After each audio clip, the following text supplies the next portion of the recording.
Purvanchal university ఇది కేవలం university కాదు, మీ సక్సెస్ స్టోరీకి చిరునామా.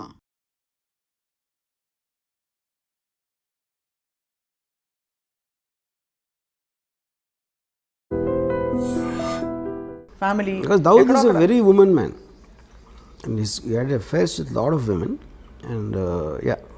He had affairs. ఎక్కడో మధ్యలో రకరకాల పుకార్లు వచ్చేవి. బాలీవుడ్లో కూడా ఆయనకి చాలా రిలేషన్షిప్స్ అఫేర్స్ ఉన్నాయి పుకార్లేం కదా ఉన్నాయి. He actually was living with Mandakini, married Mandakini for nearly 10 years. Yeah. What was the last time we heard of Dawood Ibrahim in అంటే ఆయన జాడలు కానీ? We are hearing it now, right now, yes, because of the Sachin Vajay connection. Yes, yeah. Yes. So మరి ఈ టైంలో ఇంత సున్నితమైన ఈ విషయం మీద మీరు సినిమా తీస్తే మిమ్మల్ని దేశద్రోహి అని ఎవరన్నా అంటే ముద్ర వేస్తే మీరు ఒప్పుకుంటారా? అదే ఇప్పుడు ఫస్ట్ ఆఫ్ ఆల్ దేశంలో దావూద్ ఇబ్రాహిం ఏం చేశాడు అని ఎవరికి తెలియదు. ఫస్ట్ మనకు ఒక ఫ్యాషన్ అయిపోయింది మాట్లాడితే దావూద్ ఇబ్రాహిం అని చెప్పడం. మీరు చెప్తే నమ్మరు, Dawood Ibrahim most wanted criminal in India for last 30-40 years. Okay, actual ఉన్న కేసులు రెండే.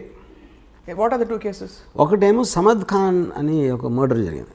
సమద్ ఖాన్ని 4-5 కలిసి చంపారు. దాంట్లో దావూద్ ఉన్నాడు అనేది ఒక ఎలిగేషన్ ఉంది, ఒకటి. రెండోది 93 బ్లాస్ట్. ఎస్, 93 బ్లాస్ట్లో accused number 1 Bombay police charge sheet ప్రకారం 13 years ట్రయల్ జరిగిన తర్వాత ఒక విట్నెస్ కానీ ఒక సర్కమ్స్టాన్షియల్ ఎవిడెన్స్ కానీ మటీరియల్ ఎవిడెన్స్ కానీ దొరకలేదు దావూద్ని లింక్ చేయడానికి. కానీ దావూద్ ఇంకా క్రిమినల్. ఎందుకు? అతను సమన్స్ ఆన్సర్ చేయలేదు కాబట్టి. సో ఇప్పుడు అతను వస్తే నేనే చేశాను అన్న ఒక ఎవిడెన్స్ ఉంది, కానీ ఇంకో కౌంటర్ ఎవిడెన్స్ అనేది ఇంపాసిబుల్ సృష్టించడం. సో ఒకవేళ తను వచ్చి లొంగిపోతే ఇమీడియట్ వదిలేసి వస్తుంది. ఓకే, వాళ్ళు ఏదో డీలే చేస్తారు ఇలాంటివన్నీ చేసి, బట్ తను రావాల్సిన అవసరం లేదు. సో బేసిక్గా మనం ఎంతసేపు దావూద్ పెద్ద క్రిమినల్ ఏం చేసిండే ఎవరికి తెలియదు. కానీ ఏ క్రైమ్స్లో ఆయన actually involved other than all this? See నాకు పర్సనల్గా నా రీడింగ్ ఏంటంటే, is a highly intelligent guy and he used crime in the beginning days to become legitimately successful. So తను దుబాయ్ షిఫ్ట్ అయిపోయిన తర్వాత ఈ కసినోస్ లేకపోతే హోటల్స్ ఇలాంటివన్నీ లీగల్ బిజినెస్ స్టార్ట్ చేసి he was living very posh cars and big bungalows and sheikh తోటి lunch చేసాడు, Dubai Sheikh తోటి. యూనో ఆ స్టేజ్కి వెళ్ళిన తర్వాత అసలు క్రైమ్ చేయాల్సిన అవసరం లేదు. ఎవరైనా క్రైమ్ ఎందుకు చేస్తారు? There has to be some reason for to do that. Already తన సక్సెస్ 1986లో వచ్చిన తర్వాత వై వుడ్ బి ఇంటెలిజింగ్? అలా చూస్తే అంటే పవర్కి అంత ఉంటుందా? అంత ఉండదు. కానీ అదే కానీ దాని తర్వాత if is legally making hundreds and thousands of crores, why would you do these cheap things like 50 lakhs? అంటే కిక్ కాదా? Is it not I mean that kind of getting that kind of power ని అవసరానికి వాడుకోవడం కూడా తప్పే. But what is ఇప్పుడు two different things. 93 before people used to take pride boy को जानता हूँ, బాయ్ని డిన్నర్ भी बुलाया. ఈ పెద్ద వాళ్ళందరూ actually they use to flaunt their connections.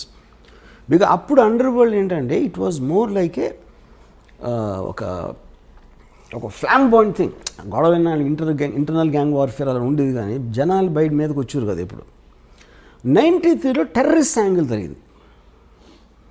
ISI మూలాన 93 బ్లాస్ట్ మూలాన టెర్రర్ యాంగిల్ అనేది అటాచ్ అయింది. That is when the perception change.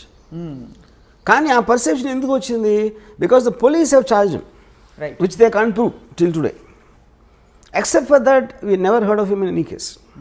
Okay, తర్వాత ఇప్పుడు ఆల్రెడీ తను అనిల్ కపూర్, సంజయ్ దత్ లాంటి పెద్ద స్టార్స్ తన పక్కన ఉండి దుబాయ్ షేక్ తోటి లంచ్ చేస్తున్నాడు. Why would involve in this petty crime?